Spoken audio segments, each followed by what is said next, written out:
A team of Manipur Pradesh Congress Committee MPCC left Imphal today in order to have a discussion about the ongoing Manipur crisis with Congress leaders in Delhi.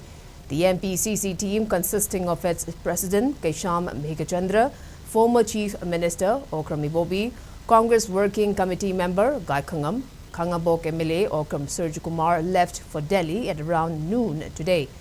Two Lok Sabha MP of Congress are already in New Delhi and are taking part in the oath-taking ceremony, while Sugnu MLA K. Ranjit and Kundrakwam MLA T.H. Lokeshwar have left for the national capital yesterday.